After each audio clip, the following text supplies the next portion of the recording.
Instituto Superior Tecnológico Cruz Roja Ecuatoriana. Indicaremos la anatomía y fisiología para un mejor entendimiento. El aparato digestivo es el encargado de degradar los alimentos y asimilar los nutrientes para satisfacer las necesidades del organismo.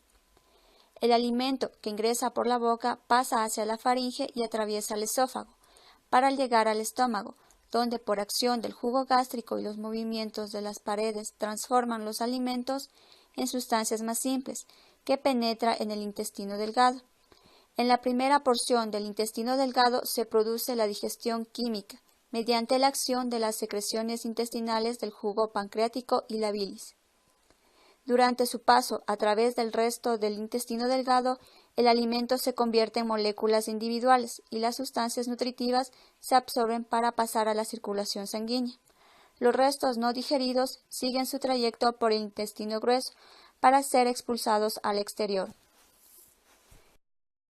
El intestino es como un cordón que une el estómago con el ano y mediante el cual pasa el quimo. El intestino delgado lo conforman las primeras 3 o 5 metros. El recorrido del quimo por aquí es bastante difícil, ya que está lleno de pliegues y curvaturas, donde se encuentran el duodeno, que produce más jugos digestivos, para continuar digiriendo el alimento. Es aquí donde se reciben las secreciones que envían por sus conductos el hígado y el páncreas. También está el yeyuno, de paredes gruesas y llenas de vellosidades, que ayudan a la absorción del quimo, y finalmente el ilion, de paredes menos gruesas con menos vellosidades y pliegues. Conduce directamente a la otra parte del intestino. Cuando el quimo llega al intestino grueso, ya está descompuesto en miles de partículas diminutas, que van por el torrente sanguíneo. La función del intestino grueso es absorber los jugos intestinales, recoger el agua que queda del alimento y almacenar las partes sólidas que sobraron de la digestión. En esta misión le ayuda el apéndice, el ciego y el colon. Este último tiene un trayecto de cerca de 1,5 metros, donde se pueden producir los mayores problemas de la digestión. Al llegar a la parte final del intestino grueso, expulsa del cuerpo todos los residuos de los alimentos. El intestino delgado amplifica su área de absorción mediante el replegamiento de su capa mucosa. Este replegamiento toma el nombre de válvulas convivientes, las mismas que están formadas por el enterocito, como por células caliciformes, en su parte superior, en donde el enterocito se encarga de la absorción de nutrientes y secreción. En la parte inferior vamos a encontrar las criptas de Lieberkühn, las que son encargadas de la secreción del jugo intestinal. Dentro de las válvulas de Kerkling encontramos capilares, arterial y venoso. La secreción se realiza desde los capilares hacia el espacio intracelular exterior de la célula y la luz del intestino, y su absorción desde la luz del intestino. De acuerdo a esto, el agente infeccioso pasa por 4 fases. Fase 1. La exposición del agente infeccioso. Fase 2. La penetración del agente infeccioso en el enterocito. Fase 3. Multiplicación del agente infeccioso. Fase 4. Daño celular e inflamación. Conociendo la funcionalidad del enterocito, la bacteria actúa modificando las funciones del enterocito o alterando la estructura del enterocito. Destruye al enterocito. En la salmonelosis, si la bacteria es suficientemente grande, superará la barrera gástrica. El organismo patógeno logrará atravesar la barrera intestinal y es fagocitado en las placas de Peller. Salmonelosis, CIE 10A02. Definición. Infección de inicio súbito. El agente causal, Salmonella, una enterotoxina. Las especies principales son Salmonella entérica. Estas también denominadas notíficas, están íntimamente relacionadas con los animales. La Salmonella typhi coloniza en los seres humanos, por lo que la enfermedad asociada a estas bacterias puede ser solamente adquiridas a través del contacto con otra persona que tenga fiebre tifoidea o que sea portador crónico. Salmonella cólera.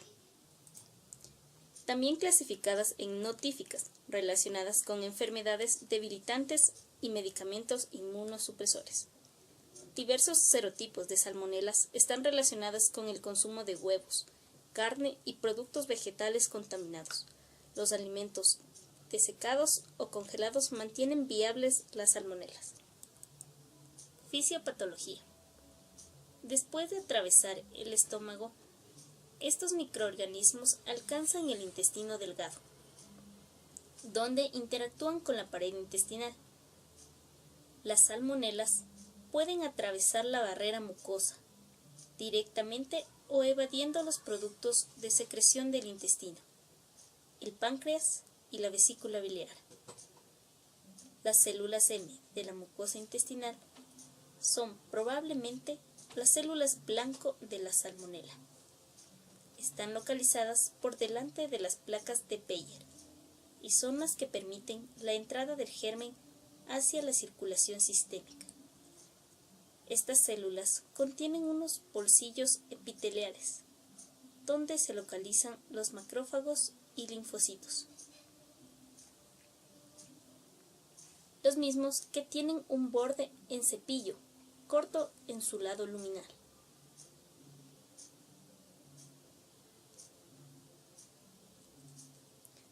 Cuando el microorganismo entra en contacto con ella, es rápidamente internalizado y presenta al sistema linfoide intestinal, que se encarga de amplificar.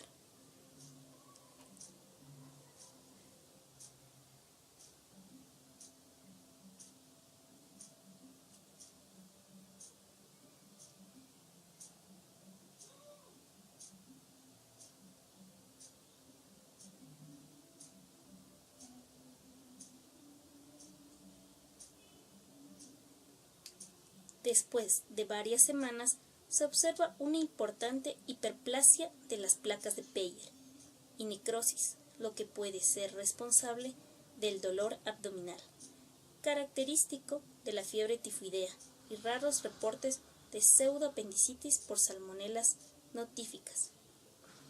Las salmonelas también tienen la capacidad de inducir su propia fagocitosis por células que normalmente no cumplen esta función, incluyendo células intestinales diferentes de las células M en minción. Lugares de crecimiento de la salmonela: piensos, agua contaminada, suelo contaminado. Criterios de diagnóstico. Las bacterias del género Salmonella causan en el hombre una gastroenteritis aguda, que cursan con cefalalgia, dolores abdominales súbitos, diarrea, náuseas, fiebre y vómitos. La Salmonella tifi, también llamada fiebre tifoidea, al inicio de los síntomas son inespecíficos: fiebre, escalofríos, cefalea leve que aumenta de intensidad durante la primera semana y puede llegar a la postración del paciente. La evolución es gradual, entre 1 y 3 semanas, con aumento de los síntomas iniciales. Continúa con una temperatura de 38 a 40 grados. Tiene un periodo de incubación que varía de 8 a 28 días. Para el diagnóstico de una infección para salmonela, podemos utilizar materia fecal, sangre, orina o pus. Salmonelas son bacterias gram negativas, lo cual significa que no se tiñen de azul con el colorante aplicado en la prueba diseñada por Gram. Esto se debe a que dicho colorante tiñe la pared celular, que en estos casos está cubierta por una membrana externa. Es así que estas bacterias están envueltas por varias capas: la membrana externa, la pared celular y la membrana interna. La apariencia de las bacterias en el microscopio es de bacilos o cilindros con puntas redondeadas. En la enteritis inducida por salmonela se presenta dentro de las primeras 48 horas de ingestión de agua o comida contaminada. Se produce náusea, vómito y diarrea. Esta puede variar en volumen e intensidad. El dolor de cabeza y otros síntomas sistémicos pueden estar presentes en una buena cantidad de casos. El dolor abdominal es bastante común. Se produce además fiebre que va de 38 grados a 39 grados centígrados. En muchos pacientes esta fiebre se resuelve dentro de las primeras 48 a 72 horas y la diarrea es usualmente autolimitada. Aquella diarrea que persiste más de 10 días sugiere otro diagnóstico. Fiebre entérica o fiebre tifoidea. Es más frecuentemente causada por Salmonella typhi. El período de incubación varía de 5 a 21 días dependiendo del inóculo. La infección inicial puede cursar con varios días de síntomas de enterocolitis con diarrea, que se resuelve usualmente antes del inicio de la fiebre. Solo el 20 a 40% de los pacientes tendrán dolor abdominal al inicio del cuadro, y otros tendrán diarrea como síntoma inicial. Un incremento diario progresivo de la temperatura hasta 40 grados centígrados o 41 grados centígrados, acompañada de cefalea, malestar y escalofríos. La característica esencial de la fiebre tifoidea es la fiebre persistente, de 4 a 8 semanas en los pacientes no tratados. En algunos casos, la enfermedad se puede complicar a una afección al sistema nervioso central, colecistitis necrotizante o hemorragia intestinal con perforación de vísceras huecas a la tercera o cuarta semana. Las manifestaciones intestinales frecuentes son el estreñimiento, especialmente en adultos, o diarrea leve en los niños, y en algunos pacientes se detecta una ligera hepatomegalia. El dolor en el cuadrante superior derecho del abdomen sugiere la presencia de colecistitis. En ocasiones se observan las máculas pequeñas de color rosado, con blanqueamiento a la dígito presión y ligeramente elevadas en el tórax y abdomen durante la primera semana. Estas lesiones pueden evolucionar a pequeñas hemorragias sin blanqueamiento. Atención prehospitalaria.